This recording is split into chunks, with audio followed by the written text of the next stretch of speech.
మకర రాశి వారికి ఈ వారం సాధారణమైనటువంటి గ్రహస్థితి గోచరిస్తూ ఉన్నది. ప్రత్యేకించి ఈ రాశి వారులకి శనేశ్వరుని యొక్క బలమున్నది. ఈ వారంలో చంద్రుని యొక్క బలమున్నది. శనేశ్వరుడు వక్రించి ఫలితాలను ఇస్తూ ఉండడం అనేటువంటిది కొంత ఆయన యొక్క పాజిటివ్ ఫలితాలని కొంత అడ్డగిస్తూ ఉంటుంది. అలా చూసుకున్నప్పుడు షష్ఠ స్థానమందు ఉన్నటువంటి శుక్రుడు భృగు షట్క దోషప్రదుడుగా ఇబ్బంది పెడుతూ ఉన్నారు.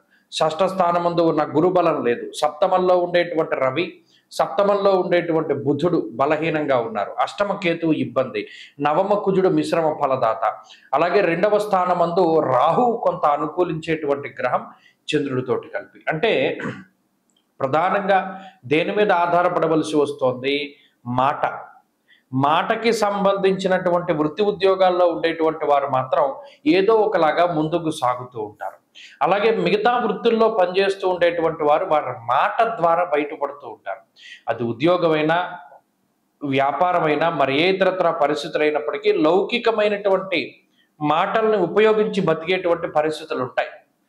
ముఖ్యంగా ఉద్యోగ వ్యాపారాల్లో ఈ రకమైనటువంటి గ్రహస్థితి బాధించదు.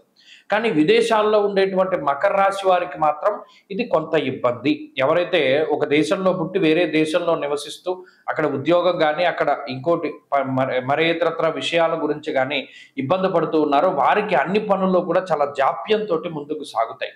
అడ్డంకులు చాలా ఎక్కువగా రావడం ఈ గ్రహస్థితి వల్ల చూడవచ్చును. అలాగే ఖర్చు ఎక్కువగా ఉంటూ ఉంటుంది ఈ మకర రాశి వారికి. ప్రత్యేకించి ఏదైనా శుభ కార్యక్రమాలకు కానీ, లేదా ఇంట్లో ఉండేటువంటి కుటుంబ సభ్యులు ప్రత్యేకించి వారి యొక్క ఆరోగ్య పరిస్థితుల వల్ల కానీ, లేదా వారి యొక్క ప్రవర్తన వల్ల కానీ కొంత ఇబ్బంది పడేటువంటి పరిస్థితులు మకర రాశి వారిలో ఉన్నాయి. ఓర్పు, సహనము అనేటువంటిది ఎంత గొప్పగా ఉన్నప్పటికీ కూడా వీరి యొక్క ఓర్పు కొన్ని సార్లు దెబ్బతింటుంది. కొన్ని సందర్భాల్లో ఫ్రస్ట్రేట్ అవుతూ ఉంటారు. కొన్ని సందర్భాల్లో ఆలోచించి మాట్లాడుతూ ఉంటారు. ఇలా వైవిధ్యమైనటువంటి మనస్తత్వాలన్నీ కూడా ఈ వారంలో కనబడతాయి. చంద్రుని యొక్క బలం ఉన్నది కాబట్టి కొంతలో కొంత మానసికంగా ఉండేటువంటి ఒత్తిడిని అధిగమించేటువంటి ప్రయత్నం చేస్తారు.